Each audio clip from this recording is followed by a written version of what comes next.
When the iPhone buzzed, Julian was basking at the dead center of the velvet-roped circus. He answered with practiced boredom, impatience stitched into every syllable. What now? On the other end, my voice was flat, a pond without ripples. Julian, you forgot our 8th anniversary again. He snorted, as though my reminder were junk mail. I'm entertaining clients. Don't start. I'm not starting. A beat. I enunciated slowly, letting each word ride the static straight into his ear. I want a divorce. The papers are on the nightstand. Come home and sign.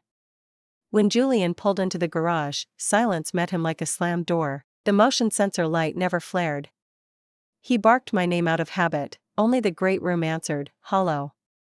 Sienna, what gimmick is this? He yanked loose his tie, fumbled for the switch. Cold halogen flooded the space, spotlighting a life once curated down to the hand soap, now a sterile showroom. Every trace of us had vanished. My citrus candle, Andrew's dinosaurs, Haley's glitter ponies, the smiling trio in the silver frame, gone, as though we'd never breathed here. His heart lurched.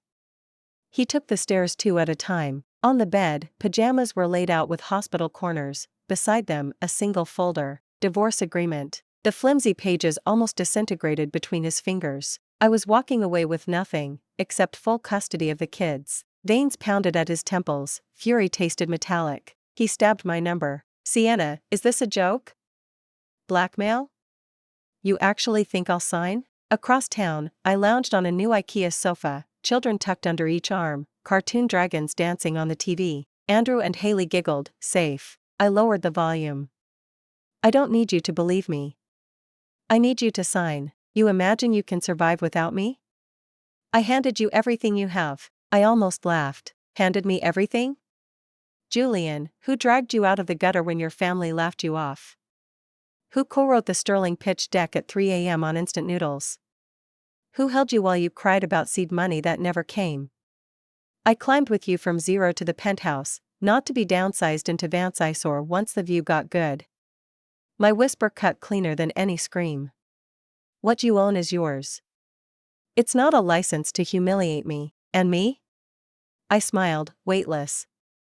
I'll flourish, without you. I hung up, blocked him, one fluid swipe. Silence, at last. He stared at the dead line, pulse jackhammering. Never, in 8 years, had I spoken like that. No tantrum, no tears, just verdict. Panic braided itself around his lungs. He bolted back to the driveway, fired up the thunder-blooded supercar I hated, and lashed through empty streets. Sure, I was sulking at some girlfriends, ready to fold at a single appeasing call. He rang every mutual acquaintance. None had seen me. Only then did it strike him, I had no circle left. I'd traded it for his world. Now I'd taken that world and vaporized. He wandered until dawn, taste of stale scotch on his tongue. Morning found him shambling into headquarters. His assistant set black coffee on the desk, trembling. Mr. Sterling, your black coffee. He grimaced. Why is it bitter? Previously Mrs. Sterling added 2 sugar cubes. She remembered. Julian froze. Sienna catalogued every minutiae, the ginger broth for his stomach, the lavender mist for his insomnia, shirts starched to surgical crispness, comforts he'd mistaken for gravity, gone, ripping holes through routine. Out, he barked. Alone, he sank into the throne chair that suddenly felt stadium-wide. She's bluffing. A housewife missing 8 resume years, how long can she last? 3 days, tops, she'll crawl back. He tried spreadsheets, columns morphed into her serene, merciless face. 3 days, nothing. 7, still nothing. Panic mutated into mania. He rushed to the preschool, withdrawn, re-enrolled elsewhere. Private investigators hit walls. I'd ghosted every database. How dare she actually leave? Then Eleanor called. Julian, what carnage is this? Sienna moved out? The gossip's front page from the Hamptons to the board. She wants divorce, he croaked. Rowan. Fix it. The Sterling name is becoming a punchline. She won't answer. Go to her parents, drag her back by the ear if necessary. He sped to the crumbling midtown complex he'd never deigned to visit. My parents' door now felt like the last gate to salvation. When my parents' doorbell rang, I was on the couch with them, half watching the late show. Dad opened up and froze. There on the stoop stood Julian, sleek suit wrinkled, jaw dusted with last night's shadow, eyes bloodshot. What do you want? Dad, I came for Sienna. The word was a plea. You're no son of mine, we don't climb that high. Dad blocked the doorway, arms folded. Mom hurried over. The instant she saw him, her eyes glazed red. Julian, what did our Sienna ever do to you that you had to grind her into the dirt? Mom, don't you dare call me that. Mom's voice cracked. The night you left her alone at your anniversary gala to chase that starlet, did you remember she was your wife, that I was the woman you used to call Mom? The color drained from Julian's face. They knew everything. I rose from the sofa and walked to the threshold, calm as still water. Leave. We've nothing left to talk about. Sienna. A spark flared in his eyes. He reached for my hand. Come home, please. I was wrong. Never again, I swear. I stepped back before his fingers brushed mine, Vance's instinctive flinch of revulsion. Now you're sorry? Too late. Broken mirrors don't uncrack, Julian. You taught me that. This isn't some tantrum. I simply don't want you anymore. My gaze slid past him to the neon yellow sports car idling at the curb. You traded me in like last year's model. Now I'm trading you. His whole frame shook, every last fleck of color left his handsome face. No, it wasn't like that. Mindy and I are, whatever you are, it's no longer my concern. I cut him off, voice flat. I wish you two a long, happy life together. I turned to my parents. Dad, Mom, shut the door.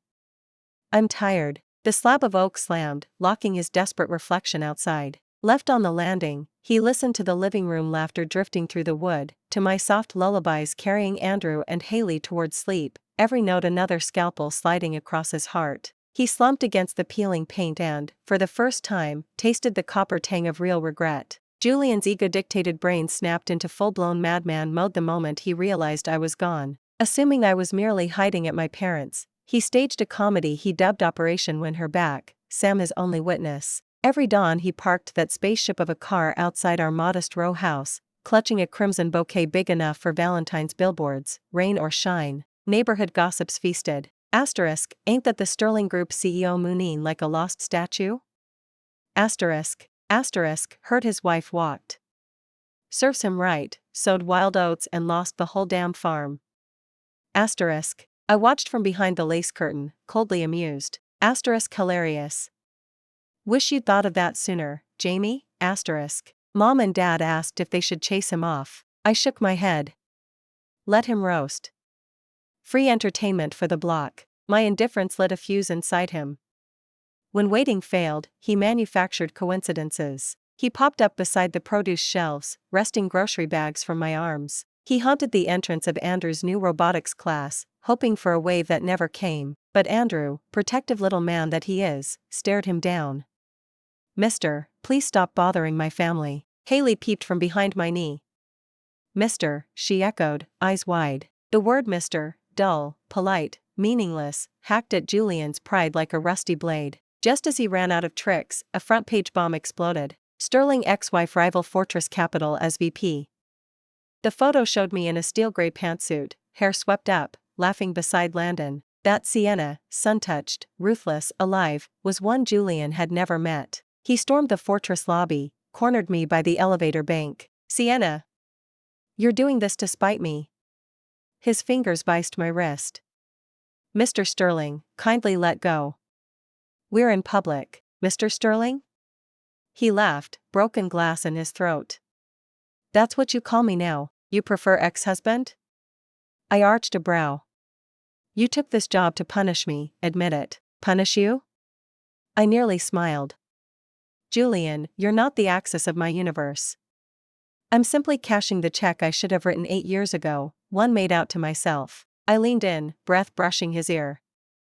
And Fortress offered the biggest signing bonus. I twisted free and strode into the gold-paneled lift, leaving him center stage in a sidewalk circus. Across town, the starlet he once chased for excitement finally had her opening. Mindy copied my cadence, my roast chicken recipe, the precise knot I used on Julian's ties. She believed that if she Xeroxed me convincingly, the title Mrs. Sterling would autofill. Avery, pitiful and priceless. At first Julian tolerated the counterfeit. Vance Echo was better than Vance Empty Mansion. But copy smear. Her soup tasted metallic, her closet reorganization hid tomorrow's shirts. When he raged over disappointing earnings, she whimpered in corners instead of sliding a glass of water across his desk and saying, fix the problem, don't break the room. Comparison sharpened the blade. In the end, the imitation only proved how irreplaceable the original had been. Every time Mindy tried to copy her, it felt like another reminder to Julian of exactly what he had lost. Finally, when Mindy once again misplaced a critical folder and made him miss a make-or-break meeting, Julian exploded. His eyes bloodshot, he stabbed a finger at her and roared, "Who are you? Why are you turning yourself into her? Do you have any idea how sick it makes me to see you do this?" Mindy froze at the savagery on his face, tears slid down her cheeks like broken beads. "Julian. I only wanted to be good to you. I love you, love me?" He laughed as though she'd told the best joke in the world. "What you love is the title of Mrs. Sterling, the luxury Sterling Group can give you. Get out. Get out of my house, now." With his own hands he shredded the consolation prize he'd brought home. Yet with Mindy gone, the mansion felt emptier, more than ever like a gilded tomb. He began spending entire nights awake, numbing himself with brandy. He couldn't stop scrolling through my social feeds. My professional life was thriving. I led my team from one closed deal to the next, and my name was suddenly on everyone's lips. On weekends I took the kids on picnic trips. In the photos Andrew and Haley outshone the sun itself. My world, without him, was vivid and full. His world, without me, was a wreck. That stark contrast was a dull blade, carving away at his pride day after day in a slow public execution. At last he understood, I wasn't playing hard to get. I truly, genuinely, didn't want him anymore. Vantage Capital and Sterling Group locked horns over a new energy project. The deal meant everything to Sterling. Julian needed it to steady the share price and stop the company's slide. He was determined to win. And I, running point for Vantage, became the boulder in his path. Here it comes, I thought. I skimmed the project file, a cold smile tugging at my lips. Thanks to my inside knowledge as someone who'd lived this story before, I knew exactly where it was headed. On the surface it looked like the juiciest steak in the market. Underneath, its core tech carried a fatal flaw that would detonate into a safety scandal 2 years down the road. In the last life Sterling had almost gone bankrupt because of it. I had pulled off Vance's 11th-hour rescue, burning out the last of my strength to save Julian. This time I would not play the savior. I would stand at the edge and watch him dive. No, help him pick the spot. On bid day Julian and I met head-on. His gaze was a tangle of fury, frustration, and a plea he would never admit. "Sienna, back off. This project is life or death for me," he said under his breath. "Mr. Sterling, the market is a battlefield. May the best firm win," I replied, polite as a press release. The bidding war turned savage. Julian finally tabled a razor-thin price that left almost no margin. Everyone assumed Vantage would fold. Even Landon frowned. "Ellis, we can't match that." I only smiled and told him to wait. When the final round opened, I announced, "Vantage Capital withdraws from this auction." Gasps rippled through the room. Julian stared, stunned that I'd walked away so easily. He had won, but there was no triumph on his face. He looked at me, lost. I met his eyes, extended Vance's open hand, and smiled a smile with layers he hadn't decoded yet. "Julian, the real show starts now." He didn't know I'd already laid the trap. Using my foresight, I had quietly signed the overseas team that owned the replacement technology and bought their patents in Vantage's name. Meanwhile I had anonymously filed a white paper to the regulators detailing the safety defect in the current tech. Flush with victory, Julian poured money and manpower into the project. The moment he scheduled a splashy media rollout, 2 headlines detonated simultaneously: a regulatory freeze on the old tech, and Vantage's press release about its safe alternative. Sterling Group's stock cratered, trading halted at the. Tens of billions of his cash evaporated overnight. Julian became the punchline of every financier's joke. And I, Sienna, became a legend in one battle. Sterling Group plunged into the worst crisis of its existence. The board staged a putsch, banks called loans, partners tore up contracts. Julian's hair was visibly grayer after only a few sleepless days. The empire he had bragged about stood on the brink. Then the final straw came from home. Eleanor collapsed and was admitted to hospital when she heard the numbers. Sterling cousins circled like vultures, angling for a hostile takeover. Besieged on every side, Julian tasted true isolation. Late one night he sat alone in the ice-cold study, a tumbler clamped in his hand, while our old photos flicked across the wall. College selfies, the wedding gaze, the 4 of us cradling newborn Andrew and Haley. Each image stabbed deeper than the last. He could no longer deny it. Without Sienna he was nothing. His so-called genius, his celebrated nerve, had all been footed on roads I'd paved and shields I'd held. I was the foundation, the armor. Now the foundation was jackhammered by his own hand, the armor forged into the blade that slit his back. Regret crashed over him like tide after tide. He snatched his iPhone and, fingers trembling, typed, "Sienna, I was wrong. I really was wrong. Please, come back and help me. Whatever you want, it's yours." I was reading Haley a bedtime story when the messages lit the screen. I glanced, expressionless, then deleted the thread. Now he admits it? Too late. Why on earth would I torch my own future to play servant again? "Julian, are you still dreaming?" When no answer came, he called. I declined. He called again. I sent him to voicemail. After the 6th round, I turned the phone off. Silence restored. Julian listened to the mechanical voice telling him the number was unreachable, and the last spark in his eyes died. He raged through the empty mansion like a caged animal, howling despair at the vaulted ceilings. He shattered the wine cellar, smashed the OLED screen, demolished anything his fists could reach. At last he crumpled into the rubble, sobbing like a child the world had forgotten. A high-profile charity gala became the first official appearance Julian and I shared since our divorce. As the representative of Fonroué Capital, I walked in on Landon's arm. One crimson gown, radiant and dazzling, and the moment I stepped onto the floor every eye swiveled toward us. Julian arrived alone. He had lost weight, violet shadows pooled beneath his eyes, and even the expensive cut of his suit couldn't hide the exhaustion clinging to him like smoke. Our gazes collided mid-air. His were a swirling mess of love, hate, regret, and pleading. Mine held only calm detachment. Halfway through the evening he lifted a glass and started toward me. The air around us seemed to crystallize, every guest locked on the unfolding scene. Not again, still haunting me. Planning to stage some pathetic reunion act and mine the sympathy in this room? I sneered inwardly, popcorn ready. "Sienna." He stopped in front of me, voice gravelly. "Can we talk?" "Mr. Sterling," I answered, raising my glass politely, "I believe the only thing left between us is business." "This isn't about business." His eyes burned. "I'm begging your forgiveness." He reached for my hand. The instant his fingertips brushed my skin I jerked back, revulsion naked on my face. A small step, but absolute. As though I'd dodged something filthy. Julian's hand froze in midair. Color drained from his face, leaving it whiter than the linen tablecloths. Gasps rippled through the crowd. Everyone saw my disgust, his public slap, more lethal than any insult. I didn't spare him another glance. Turning to Landon, I smiled apologetically.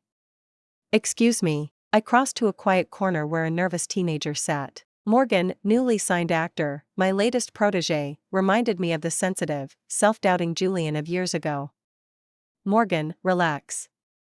Come, I'll introduce you to a few directors." Flattered, he jumped up and followed. I glided him through the room, dropping names, opening doors, never once looking back. Yet I felt the scorch of Julian's stare branding my spine. He watched me laugh with Landon. He watched me nurture a boy who mirrored his younger self. He watched me shine, and knew none of that light was his anymore. Tonight, for him, was a slow public execution. Afterward I had my driver take Morgan home. Landon studied me. "You really can't stand Julian, can you?" I smiled. "Like or dislike doesn't register, he's just Vance's ex-husband." "No hatred at all?" I shook my head. "Hate is exhausting. I'm busy living." "Hate him?" "He isn't worth the energy." Outside my loft, the moment I stepped from the car a shadow lunged and seized my arm. Julian, reeking of whiskey, eyes bloodshot, a cornered animal. "Sienna," he rasped. "Why are you doing this?" "Why? You're helping that kid because he reminds you of me, you still care, you're punishing me." His grip was iron, my wrist throbbed. "You're drunk, let go." "Never." He yanked me toward his chest. "Come home, start over.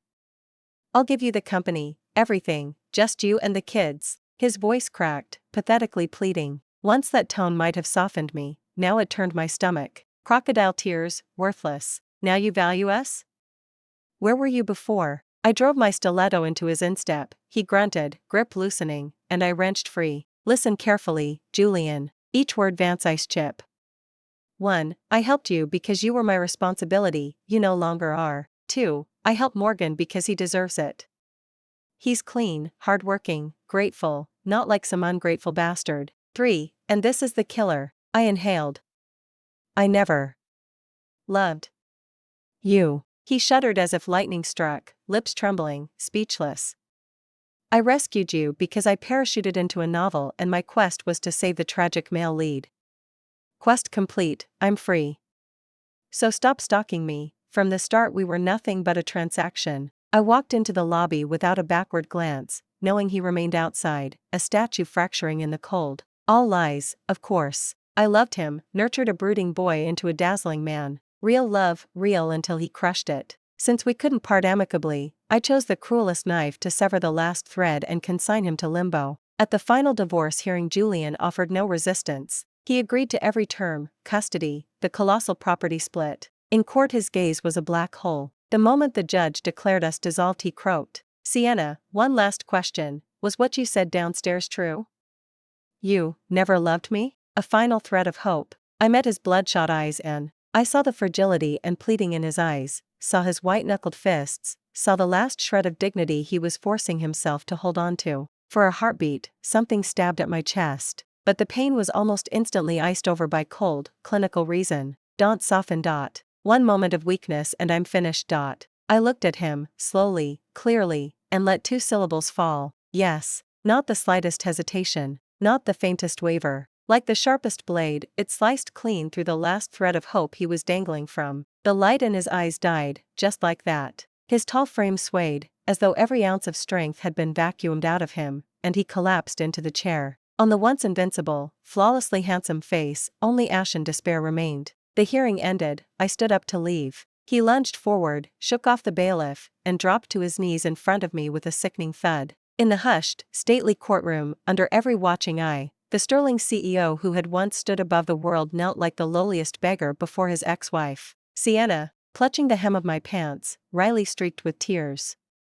"Don't go, please, don't leave me. I'll give you my life, all right? Just look at me once more." Gasps and murmurs rippled through the room. Camera flashes exploded, freezing the theatrical scene in frames of humiliation. I looked down at the man I once treasured more than breath, the man who now inspired only weary disgust. I said nothing. I simply lifted my foot, gently yet inexorably, and peeled his fingers away from the fabric, one by one. Then, without a backward glance, I walked out of the courtroom. Behind me, his cries tore through the air like a dying animal. Sunlight poured over me, warm and golden. I knew, from this moment on, I was truly, completely reborn. The story of Julian dropping to his knees for me dominated every financial and gossip site the next morning. Crazed CEO prostrates for love, dynasty meltdown final act. Every clickable headline stomped what was left of Sterling Group's reputation deeper into the mud. Sterling stock nosedived once again. The board convened Vance's emergency midnight session and stripped Julian of his title.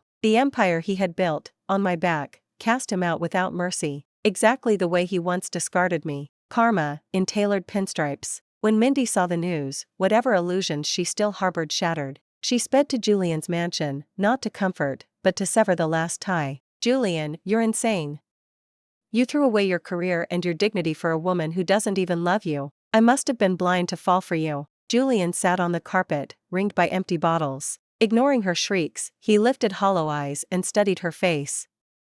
"You imitate her, but you don't even get the lighting right. Her eyes carry galaxies, yours are just glass. Get out." Mindy shook with rage, but in the end she slunk out of the mansion she had never truly possessed. From that day on, Julian inhabited a planet of one. He locked himself inside the cavernous house, feeding on alcohol and memories. He stopped showing up at headquarters, stopped seeing anyone. A ghost haunting his own past, he guarded a gilded tomb. He replayed our old photos on Vance's endless loop, me cradling newborn Andrew and Haley, smiling with serene tenderness. He spent entire days in the children's vacant rooms, sitting in silence among toys that no longer knew small hands. He even wrapped himself in the silk robe I'd left behind, lying in the indent my body once pressed into the mattress, greedily scenting the ghost of perfume long gone. With every masochistic ritual he reminded himself exactly what he had lost. Occasionally news of me leaked into his isolation. Sienna leading Vantage Capital to swallow the prime projects that once bore sterling crests.